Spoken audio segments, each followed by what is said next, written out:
My name is Jack Jackson. I've been at Tabernacle several years now.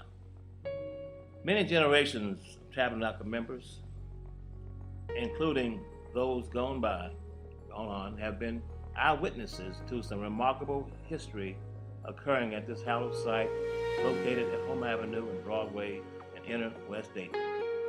The year was 1929, the beginning of the Great Depression, when a small group of people, led by Reverend E.D. Maples, decided to establish a place of worship that grew out of a house, a residence, to become Tabernacle Baptist Church.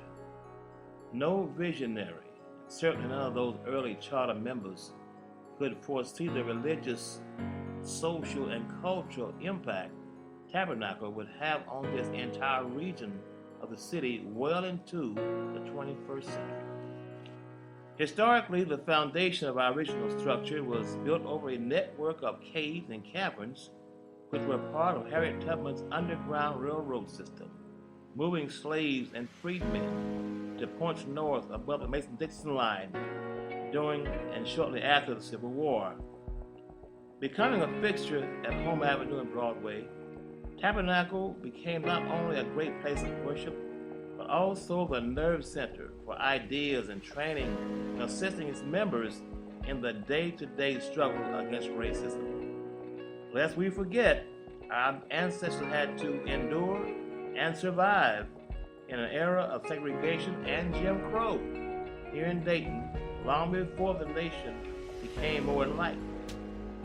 Along with our ongoing and continued faith in God, we embraced and cultivated survival skills like respect for authority, respect for the rule of law, and self-respect, which carried over into the hard and most often menial jobs we occupied. This perseverance, the work ethic, and integrity was passed on to future generations of Tabernacle members, positioning them to take advantage of the educational and social opportunities that are destined to happen to them. Try to imagine, if you will, especially our young members, a time gone by, a bygone era in Dayton history when African Americans didn't have full access to public accommodations such as drugstore lunch counters, department stores, movie theaters, and public transportation. We were relegated to a handful of segregated schools, inferior not because of the bright young minds attending these schools, but inferior because of the hand-me-down books and other materials and the lack of funding for the maintenance and upkeep of our buildings. But in 1954, segregated schools and education was declared unconstitutional. It was Tabernacle's own J. Willoughby Broadus who was elected to as the first person of color to sit on Dayton Board of Education. Through his presence on that board, several black educators gained employment, and later Tabernacle's own Dr. Jerry McGill became the first female superintendent of schools, thus continuing a legacy of leadership in the city of Dayton, which included two-time Mayor Ryan McGlynn and State Senator Dixie Allen. Black people, with few exceptions, were clustered in neighborhoods tightly packed in what is inner city Dayton. When we did venture beyond the visible barriers of our own neighborhoods, we were often met with hostility and reminded by color and white-only signs that we truly were second-class citizens. Our members, past and present, recall and recount many human interest stories and cherished memories of this iconic church and its storied history of 90 years. But this particular branch of Zion, this building of brick and mortar dedicated to the glory of God, belongs to the ages. As we approach our 100th year, our centennial, let us continue to prepare our youth to celebrate Tabernacle's Jubilee as our church, through Christ, continues to serve the Lord and do His will.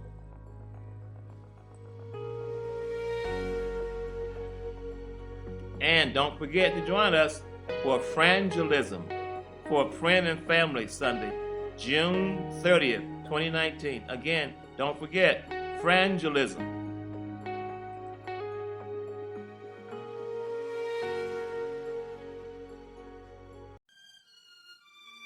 From the beginning, all of us sprang from villages, so it's quite appropriate that we organize ourselves in such a fashion to discuss, theorize, and exchange ideas as it relates to our places in society at large.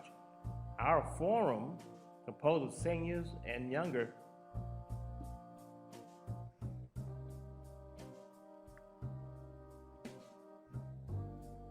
people of our beloved tabernacle, come together to recall, reminisce, and engage in dialogue about our church then and now.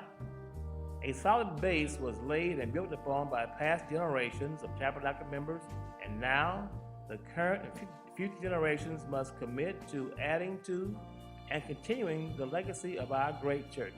What is legacy? Webster defines it as an inheritance or bequest, something that has come from an ancestor or predecessor or the past. Some may ask, why is it even necessary to deal with this thing called legacy?